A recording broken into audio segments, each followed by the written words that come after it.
चले आइए सिवान शहर स्थित डीएवी कॉलेज मोड़ के निकट महाकाल कंप्यूटर्स में नामांकन प्रक्रिया जारी है। अधिक जानकारी के लिए कॉल करें 7009475883 पर।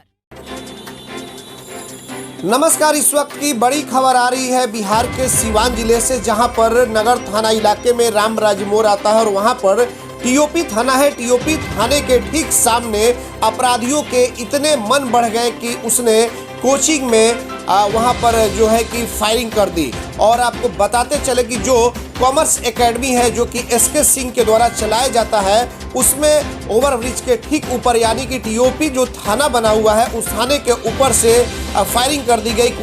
कोचिंग जो कैंपस था, जो क्लास था, उसमें बच्चों के बीच जो पढ़ाई करने के लिए छात्र आए हुए थे, अफरा तफरी का माहौल उत्पन्न हो गया, भगदड़ सा माहौल उत्पन्न हो गया।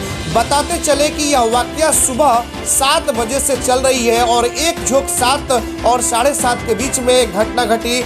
और उसके बाद से जो घटना घटी उसके बाद से कई 20-25 की संख्या में कुछ अज्ञात युवक वहां पर आए और ओवरब्रिज के पास से यानी कि उसके ऊपर से जो टीओपी थाना है उसके ठीक ऊपर से जो कोचिंग है आपको कॉमर्स एकेडमी जो कि एसके सिंह के द्वारा चलाया जाता है, उसमें फायरिंग कर दी गई। यह कहना है जो एसके सिंह है कॉमर्स एकेडमी के संचालक उनका। पूरी मामले की अगर जांच पड़ताल वहां पर हमारे संवाददाता पहुंचे और समझने का प्रयास किया उस मामले को, तो जो एसके सिंह है जो कॉमर्स एकेडमी के संचालक, उनका कहना है कि कोई एक लड़की है जो कि मीरगंज से हमारे यहाँ एडमिशन ली हुई थी और बीच में जो है कि उसका मोबाइल हमारे कोचिंग क्लास में ही शायद भूल गया, जिसको लेकर के उस दिन से वो कोचिंग आना बंद कर दी थी। और कल यानी कि 4 जनवरी से जब फिर से खोलने के लिए कोचिंग या फिर जो विद्यालय के लिए जो आदेश थे उस पर कोचिंग की शुरुआत हुई, उनके क्लास की शुरुआत हुई और वो मीरगंज की जो लड़की थी वो लड़की क्लास में आई और आकर के जो कॉमर्स एकेडमी जो सेंटर है उसके जो संचालक हैं एसके सिंह, उनसे आकर के वो बोली कि मैं इस कोचिंग में अब नहीं पढ़ना चाहती हूँ, मेरे पैसे को वापस कर दिया जाए। और इसको लेकर के यह विवाद आज सुबह तकरीबन 7 बजे से चल रहा है, जैसा कि संचालक जो है एसके सिंह उनका मानना है। लेकिन सवाल यह है कि क्या पैसे मांगने को लेकर के और इस तरीके से 20-25 की संख्या में अज्ञात कुछ लोग आ जाएंगे और क्या कोचिंग में फायरिंग करके इस तरह की बड़ी वारदात को अंजाम दे देंगे, यह बात कुछ पच नहीं रही है। जाहिर तौर पे इस घटना के पीछे कोई एक बड़ा कारण है। सूत्रों के मुताबिक जो जानकारी मिल रही है कि कहीं ना कहीं लड़की और वो जो कुछ लड़के आए थे कुछ इस तरीके से या तो कुछ प्रेम प्रसंग का मामला हो सकता है या तो कुछ छेड़खानी जैसी बात हो सकती है, लेकिन फिलहाल अभी हम कुछ क्लियर नहीं कर सकते हैं। जो खबरें जो उड़ करके सामने जो आ रही है वो यही आ रही है कि इस तरह की जो घटना घटी जिसमें फायरिंग हुई और टीओपी थाना, आपको बताते चले कि देखिए जो युवक थे अपराधी किस्म के जो व्यक्ति थे उनमें खौफ नाम की पुलिस की कोई चीज़ नहीं रही, क्योंकि जब टीओपी थाना जो कि नगर थाना क्षेत्र में ही आता है, रामराज मोड़ पे टीओपी थाने को उस समय खोला गया ताकि उस समय अपराधियों का हब बन गया था। रामराज मोड़ का जो इलाका था, डीएवी मोड़ का इलाका था।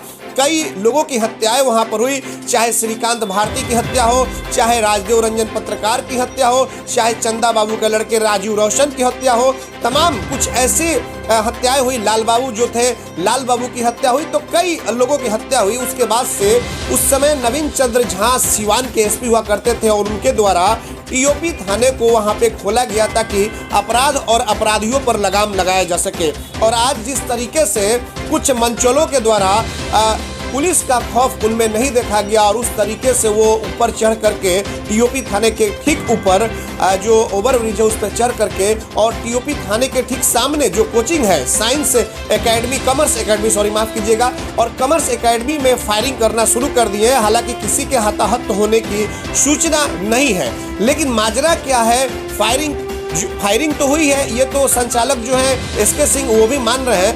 लेकिन यह समझ में नहीं आ रहा है कि क्या अगर लड़की के द्वारा पैसा मांगा गया और पैसे देने की जब बात कोचिंग के संचालक ने कर दी तो फिर फायरिंग तो होनी नहीं चाहिए। तो कहीं ना कहीं इन सभी बातों को सुनने के बाद से ऐसा लग रहा है कि इस पीछे के का जो खेल है, कुछ माजरा है, वो कुछ अलग है।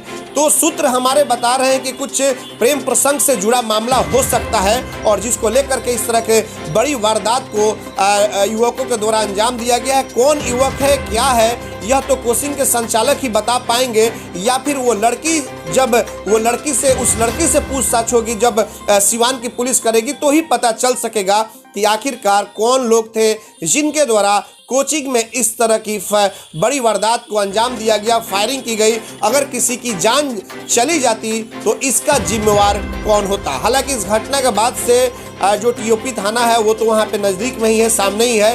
नगर थाने की पुलिस, जो उसके इंस्पेक्टर हैं जयप्रकाश पंडित, दल बल के साथ वहाँ पर पहुँचे हैं। कोचिंग संचालक से पूछताछ चल रही है, आसपास के लोगों से भी पूछताछ चल रही है, लेकिन लोगों के जहन में यह बात पच नहीं रहा है कि आखिरकार पैसे की मांग को लेकर के क्या गोलीबारी कोचिंग में हो सकती है। तो इसी तरीके से कयास लगाया जा रहा है कि मामला कुछ और है, लेकिन इसे तुल कहीं और दिया जा रहा है। तो ऐसे में अब हम भी इसमें लगे हुए हैं और मामले को बहुत जल्द गंभीरता के साथ इसकी जांच भी और पड़ताल भी हम अपने स्तर से करेंगे। हमारे जो सूत्र हैं उनके माध्यम से करेंगे कि आखिरकार जो कॉमर्स एकेडमी जो कोचिंग है उसमें जो फायरिंग हुई है, उस कोचिंग में फायरिंग करने का कारण क्या है। क्या वाकई में जो मीरगंज की लड़की आती थी उस लड़की से पैसे के लेन देन के मामले में विवाद हुआ है, या फिर कुछ और कारण है जो कोचिंग संचालक के द्वारा छिपाया जा रहा है। तमाम जो ये खबरें होंगी हम बहुत जल्द पर्दाफाश करेंगे, क्योंकि एटीएन लाइव उस जगह तक पहुंच जाएगा कि जहां आप अगर किसी मामले को छुपा रहे होंगे उस मामले को भी हम उजागर करेंगे कि आखिरकार कोचिंग में फायरिंग करने के पीछे की वजह क्या कुछ थी। हमारे सहयोगी आशीष कुमार गोलू और मंटू ओझा के साथ चंदन कुमार, एटीएन लाइव सिवान। ये बताइए क्या मामला है? जी, मामला ये है कि मैं सोनू कुमार जो कॉमर्स एकेडमी में अपना क्लास चलाता हूँ। तो एक लड़की है जो काफ़ी मेरे यहाँ से काफ़ी दिन से पढ़ रही थी और उसका मोबाइल चोरी होने के कारण वो कुछ दिन तक क्लास नहीं है। क्लास नहीं आने के कारण वो कल, मतलब कि कल 4 तारीख को क्लास आई थी, तो कह रही थी सर हम क्लास नहीं करेंगे, हमारा पैसा रिटर्न कर दीजिए। उसके साथ कुछ लड़के भी आए थे जो 20-22 लड़के थे, वो लोग आए और बदतमीजी कर रहे थे मेरे साथ कि सर इसका पैसा दीजिए नहीं तो अच्छा नहीं होगा। हम बोले बाबू पैसा रिटर्न करने का ऐसा कोई प्रावधान नहीं है, ठीक है। तो वो लोग चले गया। जाने के बाद से फिर वो लोग, आज वो लड़की आई थी पढ़ने के लिए, क्लास चल रहा था ठीक ठाक, तो फिर वो लड़की क्या की कि वो लड़के लोग को बुलाई। हम बोले कि भाई पैसा अपना लेना है तो ले लो, बुला लो जिसको लड़का को बुलाई थी तो लड़का को बुला लो। वो लड़का लोग आया था, लोग काफ़ी 7-8 लड़के थे, लोग बाहर कुछ हाथापाई हुआ, हम क्लास में थे, क्लास में थे। वो लड़की जो है वही बुलाई थी लड़का लोग को। फिर वो लोग लड़का लोग आया, लोग फिर चला गया, कुछ हाथापाई हुआ, कुछ गाली गलौज हुआ, फिर लड़का लोग चला गया। जाने के बाद कुछ देर के बाद और हम भी क्लास अपना ऑफ करके चले गए नाश्ता करने के लिए। और नाश्ता करने के बाद पता चला हमको कोई कॉल किया है ऐसे कि कोचिंग पे पुल पे, ब्रिज के सामने से कोचिंग पे कोई फायरिंग किया है। उसी के सिलसिले में ये जो है काम हो रहा है अभी। कौन लड़के थे, क्या कुछ उनकी पहचान लड़के का नाम हमको पता नहीं है कि कौन लड़के थे, कोई लड़का का हमको जानकारी नहीं है। वो लड़के भी आपकी कोचिंग में पढ़ते हैं? लड़की हमारी कोचिंग में पढ़ती है, लड़की का जानकारी है, उसका एड्रेस है, नंबर है, अभी बात हुई भी है उससे, ठीक है। और हमको पूरी उम्मीद है कि ये सारा काम जो है उस लड़की की वजह से हुआ है, सारी की सारी जिम्मेदारी वो लड़की की। ठीक है, अपना परिचय दे दीजिए। मैं सोनू कुमार। प्रशासन के लोग आए थे? हाँ, प्रशासन के लोग आए हुए हैं, अपना काम कर रहे हैं, कार्रवाई कर रहे हैं। अपना परिचय दीजिए। मैं सोनू कुमार, रामराज मोड़ पे ही मेरा घर है। क्या हुआ? कोचिंग का नाम क्या है? क्या? कोचिंग कॉमर्स एकेडमी मेरा कोचिंग का नाम है, मेरा संस्था ग्राम है कॉमर्स एकेडमी। और मैं, आप कोचिंग के क्या हैं? मैं कोचिंग का मतलब टीचर हूँ, डायरेक्टर हूँ, सब कुछ मैं ही अकेले ही अपना रन करता हूँ अपनी कोचिंग को। क्या मामला था पूरा? फायरिंग वो मारपीट होने के बाद कुछ देर के बाद जो है फायरिंग की गई थी, जिसमें हम फायरिंग सही ठीक हुआ था। हम मौजूद नहीं थे यहाँ पे, हम अपना क्लास लेके ऑफ करके और नाश्ता करने के लिए, आराम करने के लिए अपने हम चले गए थे। नहीं, ऐसा कुछ मामला नहीं है, ठीक है। प्रशासन आई है, प्रशासन से बातचीत हो रहा है, प्रशासन अपना कार्रवाई कर रही है। आवेदन हम दे रहे हैं, अभी आवेदन लिख रहे हैं हम, आवेदन जैसे लिख अभी प्रशासन को हम देंगे। खुल गया आपके शहर सिवान में Devansh restaurant and mutton house. नए तेवर, नए फ्लेवर के साथ जहां मिलेगी स्वादिष्ट मटन हांडी, चिकन देहाती, चिकन लॉलीपॉप। साथ ही आप करे शादी, देवांश कैटरिंग देगा समुचित व्यवस्था। तो आज ही मटन हांडी का मजा लें। Devansh restaurant and mutton house, Lalan complex, Babuniya road, Siwan. Proprietor JP Babu. Mobile number 9113461326। दूसरा मोबाइल नंबर 9572711756। क्या आपके समय से पहले बाल झड़ रहे हैं?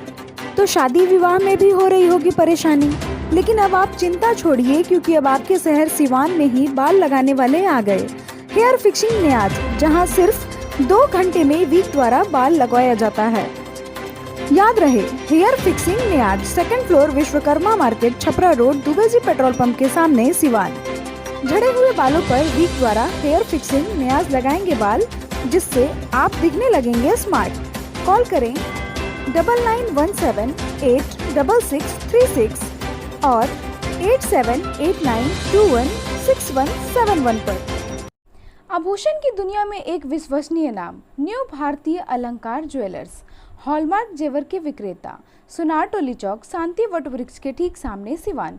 हमारे यहाँ आकर्षक एवं शुद्ध हॉलमार्क जेवरों की उचित मूल्य पर खरीदारी करें। व्यवहार व विश्वास हमारी पहचान। न्यू भारतीय अलंकार ज्वेलर्स, सुनार टोली चौक, शांति वट वृक्ष के सामने, सिवान। Mobile number 9631402553।